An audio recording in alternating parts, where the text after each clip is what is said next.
ტეხასის ციხის სისტემაში ერთმა წარმოუდგენლად ჭკვიანმა კაცმა ისეთი რამ შეძლო, რომ მკაცრი წესები და საშიში მცველები მარტივად მოატყვა. სტივენ ჯეი რასელმა ციხიდან გაქცევა 4-ჯერ მოახერხა და ყოველი მომდევნო გაქცევა წინაზე უფრო დაუჭირებელი იყო. მისი ისტორია 1990-იანი წლების დასაწყისში იწყება. იმ დროს სტივენს კრიმინალური წარსული არ ჰქონდა და ბუღალტრად მუშაობდა. მისი ცხოვრება კი მას შემდეგ შეიცვალა, რაც მენეჯერმა მისი აზრით უსამართლოდ გაათავისუფლა. გაბრაზებულმა სტივენმა სისტემის მიმართ დამოკიდებულება შეიცვალა და თავისი ადამიანებთან ურთიერთობის განსაკუთრებული უნარი თაღლითობისთვის გამოიყენა. თავდაპირველად ის სადაზღვევო კომპანიებს ატყუებდა და ფულის მისაღებად ინსცენირებულ ავარიებს აწყობდა. თუმცა 1992 წელს ერთ-ერთი ასეთი თაღლითობა გამოაშკარავდა და სტივენი დააკავეს. სასამართლომ მას 6 თვით პატიმრობა მიუსაჯა, მაგრამ ციხეში დარჩენას დიდხანს არ აპირებდა. პატიმრობაში შესვლიდან 1 თვის განმავლობაში ის მცველებსა და თანამშრომლებს აკვირდებოდა. მალე შენიშნა, რომ ციხეში პერიოდულად სხვადასხვა მუშაკები შედიოდნენ. მათ ჩვეულებრივი ტანსაცმელი ეცვათ და რაციები ჰქონდათ. სამუშაოს დასრულების შემდეგ კი ისინი მცველების ოთახთან მიდიოდნენ, აგაგუნებდნენ მინაზე და კარის გაღებისთანავე თავისუფლად გადიოდნენ. სტივენმა ეს ყველაფერი კარგად დაიმახსოვრა.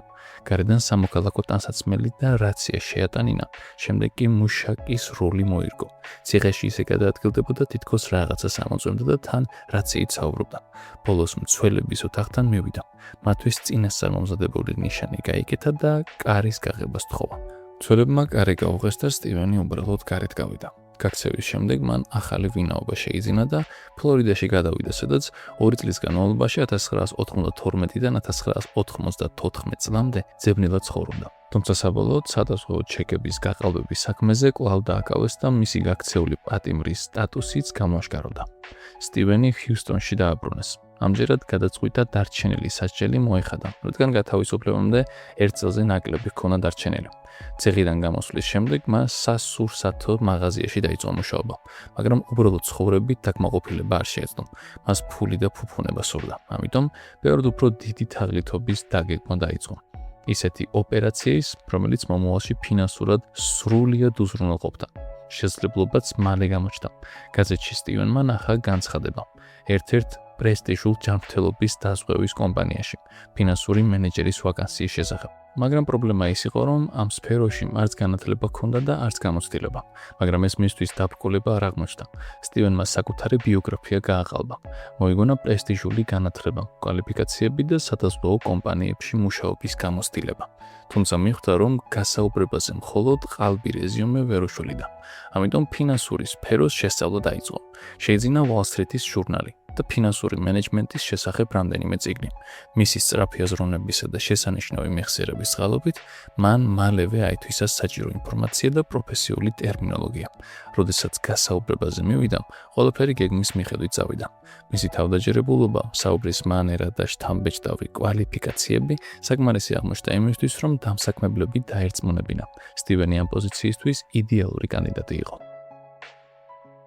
გასაუბრების დასრულების შემდეგ კომპანია მას იმ ორგანიზაციების სახელები და საკონტაქტო ნომრების სთხოვა, სადაც თითქოს ადრე მუშაობდა, რათა მის გამოცდილებაზე ინფორმაცია გადაემოწმებინათ. სტივენმა მათ 3 რეკომენდატორის ნომერი მისცა, თუმცა სამივე რეალურად ზარის გადამისამართების სერვისზე იყო დაკავშირებული. როდესაც კომპანია რეკავდა, ზარი პირდაპირ სტივენთან გადადიოდა. ის კი ყოველ ჯერზე სხვადასხვა ადამიანის როლში პასუხობდა. იცვლიდა ხმას, აქცენტს, საუბრის მანერას და პიროვნულობასაც კი. ასე თავადვე ასრულებდა საკუთარი გამოგონილი რეკომენდატორის როლს და თითოეული მათგანი სახელით საკუთარ თავს აქებდა. კომპანიამ საეჭო ვერაფერი შენიშნა და საბოლოოდ სტივენი ფინანსური გავლენის მქონე პოზიციაზე დანიშნა. თუმცა მისი გეგმა ერთმა დაუფიქრებელმა ნაბიჯმა გამოაშკარავა. სტივენმა სახლის სესხის რეფინანსირება გადაწყვიტა, რათა დაბალი საპროცენტო განაკვეთი მიიღო. ბანკის თანამშრომლებმა მის ანგარიშზე დიდი ოდენობით თანხების მოძრაობა შეამჩნია და დაინტერესდა, საიდან მოდიოდა ეს ფული. ფულის კვალმა კი პირდაპირ იმ ჯანმრთელობის დაზღვევის კომპანიამდე მიიყვანა, სადაც სტივენი მუშაობდა. კომპანიის ხელმძღვანელობამ ფინანსური ჩანაწერები შეამოწმა და სტივენის მიერ გახორციელებული საეჭვო გადარიცხვებს მიაგნო. გამოძიებამ მალე კიდევ უფრო მძიმე სიმართლე გამოავლინა. სტივენი ყოფილი დამნაშავე იყო და ამ პერიოდში პირობითი გათავისუფლების ქვეშ იმყოფებოდა. ინფორმაცია მალევე მიაღწია პროკურატურამდე. სტივენმა საფრთხე იგრძნო და გაქცევა სცადა. ანგარიშების გაყინვამდე მან რამდენიმე ბანკომატიდან დაახლოებით $40,000 გამოტანა მოახერხა. შემდეგ კი სახლში დაბრუნება გადაწყვიტა, რათა ძვირფასი ნივთები წაეღო, მაგრამ პოლიცია მას უკვე ელოდებოდა. მის სახლს მეთვალყურეობდნენ და როგორც კი სტივენი გართან მივიდა, ადგილზე დააკავეს. ის ციხეში მეორედ აღმოჩნდა, ხოლო მისთვის დაწესებული გირაო წარმოუდგენლად მაღალი იყო. $950,000. რადგან მისი ანგარიშები უკვე გაყინული იყო, ასეთი თანხის მოძიება პრაქტიკულად შეუძლებელი ჩანდა, მაგრამ სტივენს ციხეში დარჩენა არც ამჯერად სურდა. დაკავებიდან 2 თვეზე ნაკლებ დროში მან ახალი გაქცევის გეგმა შეემუშავა. ციხიდან მან ჰარისის ოლქის ჩანაწერების ოფისში დარეკა. ზარს თანამშრომელმა უპასუხა. სტივენმა თავი მოსამართლე ჩარლზ ჰემად გააცნო, სწორედ იმ მოსამართლედ, რომელსაც მისი საქმე ჰქონდა განხილული. მან ქალს უთხრა, რომ მისი იურისდიქციაში იმყოფებოდა პატიმარი, სახელად სტივენ რასელი და თითქოს მათ უკვე ჩაატარეს საიდუმლო სააპელაციო სხდომა. შემდეგ კი ყველაზე მნიშვნელოვანი ტყუილი უთხრა. თითქოს სასამართლოს გადაწყვეტილებით, სტივენის გირაო $950,000-დან მხოლოდ $45,000-მდე შემცირდა. სტივენი იმდენად თავდაჯერებულად საუბრობდა და საქმის იმ დეტალს ახსენებდა, რომ თანამშრომელმა მისი ისტორია დაიჯერა. საბოლოოდ მან თვლილება შეიტანა და სტივენის გირაო მართლაც $45,000-მდე შემცირა. ახლა სტივენს დარჩენილი $45,000 სწრაფად უნდა მოეგროვებინა, რადგან იცოდა, რომ ნებისმიერი საეჭვო მოძრაობა პოლიციის ყურადღებას მიიქცევდა. ამიტომ გაქცევის გეგმის შემდეგი ეტაპის განხორციელება დაიწყო და სწორედ აქედან მისი კიდევ უფრო დაუჯერებელი ისტორია გრძელდება. სტივენმა ახლა პატიმრებისთვის განკუთვნილ საფინანსო კომპანიასთან დაკავშირება გადაწყვიტა. მიუხედავად იმისა, რომ მისი მდგომარეობა მათ ჩვეულებრივ პირობებს არ აკმაყოფილებდა, მან მაინც მოახერხა მათი დარწმუნება, რომ მისთვის გირაო გადაეხადათ. მან მათი წესები იმდენად ჭკვიანურად გამოიყენა, რომ საბოლოოდ საჭირო თანხის მიღება შეძლო. თუმცა ჰარისის ოლქის სამართალდამცავებმა მალევე გაიგეს მისი ახალი ხრიკის შესახებ. გაქცევიდან მხოლოდ 5 დღეში სტივენის კვალს მიაგნეს. მისი სატელეფონო საუბრები კონტროლდებოდა და მიღებული ინფორმაციით გამომძიებლებმა დაადგინეს, რომ ის ფლორიდაში იყო. ძებნა ვესტ პალმ ბიჩამდე მივიდა, სადაც გაირკვა, რომ სტივენის ზღვისპირა სასტუმროში იმალებოდა. პოლიცია მოულოდნელად დააკავა.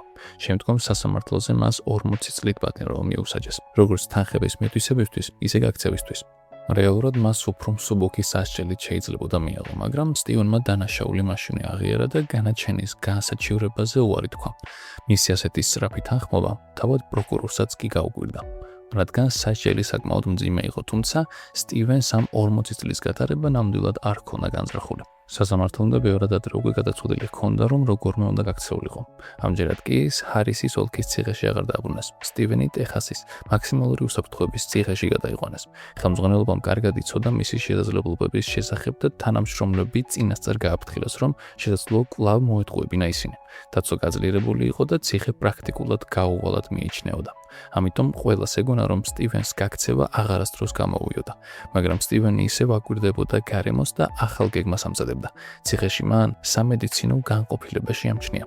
იქ ექიმებსა და ექთნებს მწვანე და ლურჯი სამედიცინო ტანსაცმელი ეცვათ, რაც პატიმრების ტანსაცმლისგან განსხვავდებოდა. სტივენმა გადაწყვიტა საკუთარი ტანსაცმელი მსგავსი ფერის გამხდარიყო. გარკვეული შრომის შედეგად მან ტანსაცმლის შეღება მოახერხა. გაქცევის დღე 1996 წელი 13 დეკემბერი პარასკევი დღე აირჩია. დილით დაახლოებით 4 საათზე მწვანედ შეღებილი ტანსაცმელი ჩაიცვა და ზემოდან ჩვეულებრივი თეთრი საპატიმრო ფორმა გადაიცვა. საუზმის შემდეგ ციხის მოშორებულ ადგილას გავიდა. თეთრი ფორმა გაიხადა და მხოლოდ მწვანე ტანსაცმლით დარჩა.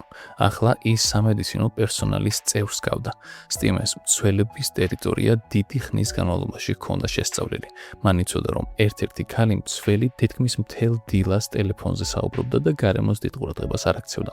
სტივენი მინასთან მივიდა. მიესალმა და ისეთი თავდაჯერებით ესაუბრა, რომ მცველმა კარის გასაღებ ღილაკს დააჭირა. კარი გაიღო.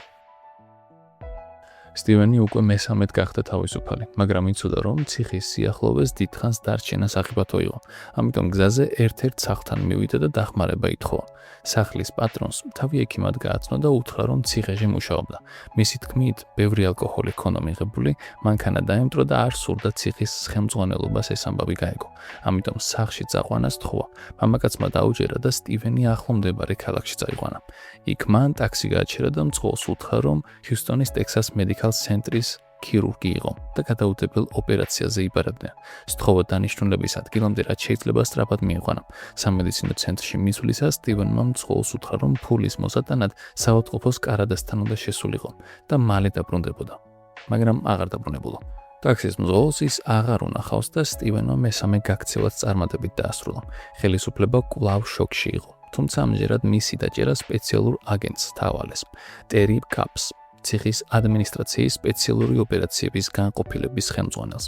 მაქსიმალური უსაფრთხოების დაწესებულებიდან გაქცევა ორგანიზაციისთვის სერიოზული დარტყმა იყო და ტერის გადაწყვეტილი ჰქონდა, რომ სტივენი აუცილებლად დაეჭირა. მან კარგად იცოდა, რომ ჩვეულებრივ დამნაშავესთან არ ჰქონდა საქმე. სტივენი თაღლითობისა და ადამიანების მოტყუების განსაკუთრებული უნარით გამოირჩეოდა. ამიტომ ტერიმ სპეციალური ჯგუფი შექმნა, რომლის ერთადერთი მიზანიც სტივენის პოვნა იყო. პირველმა კვალმა ისინი ციხესთან ახლოს მდებარე ჰინსვილისკენ მიიყვანა, მაგრამ ტერის გუნდის პირველი ძებნა უშედეგო აღმოჩნდა. სტივენი ჰანსვილში საერთოდ არ იმყოფებოდა. როგორც გაირკვა, მან ტაქსით ჰიუსტონში ჩააღწია. შემდეგ კი მთლიანად დატოვა ტეხასი და მისისიპიში ქალაქ ბილოქსიში გადავიდა. იქ მას აზარტული თამაშებით ფულის შოვნის შესაძლებლობა ჰქონდა. ამასობაში ტერი და მისი გუნდი მის კვალს დაუღალავად მიჰყვებოდნენ. მათ იპოვეს ადამიანი, რომელსაც სტივენთან ახლო დღეებში ჰქონდა კონტაქტი და საბოლოოდ დაადგინეს, რომ ის ბილოქსიში იმყოფებოდა. ტერი ქალაქის მარშალს დაუკავშირდა და სტივენის ფოტო გაუგზავნა. წარმოუდგენელია, მაგრამ მისი დაკავება დიდხანს არ გაგრძელებულა. მარშალი სრულიად შემთხვევით გადააწყდა სტივენს ქუჩაში და ფოტოდან მაშინვე იცნო. ასე სტივენი მესამედ დააკავეს და ტეხასის სისხლის სამართლის სისტემაში დაბრუნეს.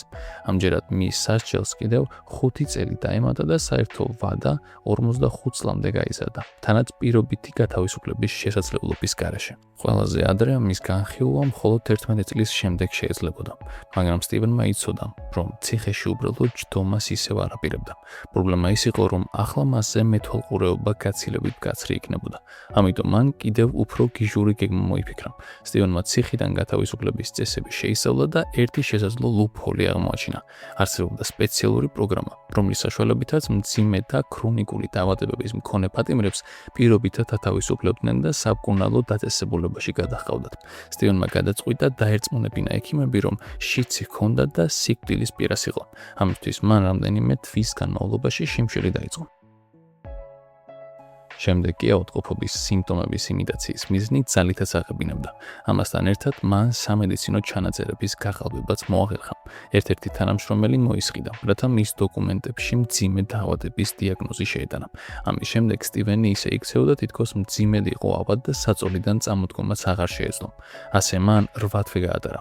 ამ პერიოდში ციხის ექიმებს დამატებითი გამოკვლევა აღარ ჩაუტარებიათ და არსებული ჩანაწერებისა და სიმპტომების საფუძველზე მის დიაგნოზს ენდნენ. სტივენის მიზანი იყო დაერწმუნებინა ისინი, რომ სულ რამდენიმე კვირის სიცოცხლე ჰქონდა დარჩენილი. მაშინ მას პირობითად გაათავისუფლებდნენ და სპეციალურ სამედიცინო დაწესებულებაში გადაიყვანდნენ. მაგრამ გეგმის ყველაზე სახიფათო ნაწილი ჯერ კიდევ წინ იყო. მას ექიმებისთვის უნდა დაეჯერებინა, რომ დაავადებამ საბოლოო სტადიას მიაღწია და სიკვდილის პირას იყო. ამისთვის სტივენმა რამოდენიმე დღის განმავლობაში გამოწერილი დამამშვიდებელი მედიკამენტები შეაგროვა. შემდეგ კი მათი დიდი დოზა ერთდროულად მიიღო. მან გონება დაკარგა და 4 დღის განმავლობაში კომაში იმყოფებოდა. ამის შემდეგ ექიმები საბოლოოდ დააწმუნდნენ, რომ სტივენს სიცოცხლის მხოლოდ რამდენიმე კვირაღა ჰქონდა დარჩენილი. მისი მოთხოვნა დააკმაყოფილეს და პირობითად გაათავისუფლეს, რის შემდეგაც ის ტეხასის ქალაქ კენედიში მდებარე სპეციალურ სამედიცინო დაწესებულებაში გადაიყვანეს. მაგრამ სტივენს უკვე შემდეგ გეგმაც მზად ჰქონდა. ამჯერად მას საკუთარი სიკვდილის ინსცენირება სურდა. მან ციხისა და სამედიცინო ცენტრის თანამშრომლებს თავი ექიმად ადამ რუიზად გააცნო. განაცხადა, რომ შიცი სპეციალისტი იყო და დაავადების სამკურნალოდ ექსპერიმენტულ მეთოდს ამუშავებდა. მას აინტერესებდა, ჰყავდა თუ არა შესაბამისი მდგომარეობის მქონე პატიმარი, რომელიც ექსპერიმენტში მიიღებდა მონაწილეობას. ცხადია, იდეალური კანდიდატი სწორედ სტივენი აღმოჩნდა. ყველა სწორი თანხმობის მიღების შემდეგ მან ისე დაგეგმა ყველაფერი, რომ ეგონათ გათავისუფლების შემდეგ მას სამედიცინო ცენტრიდან ოჯახის წევრი წაიყვანდა. შემდეგ კი სტივენმა კიდევ უფრო დაუჯერებელი რამ გააკეთა. საკუთარი სიკვდილის მოწმობა გააყალბა. დოკუმენტს ხელით თავად მოაწერა იმ ექიმის სახელით, რომლის ვინაობაც ჰქონდა მითვისებული. გადაჭიმული. გაყალბებული მოწმობის ასლები მან სამედიცინო ცენტრის ციხესა და პირობითი გათავისუფლების პასუხისმგებელ თანამშრომელს გაუგზავნა. ყველას ეგონა, რომ სტივენ რასელი გარდაიცვალა.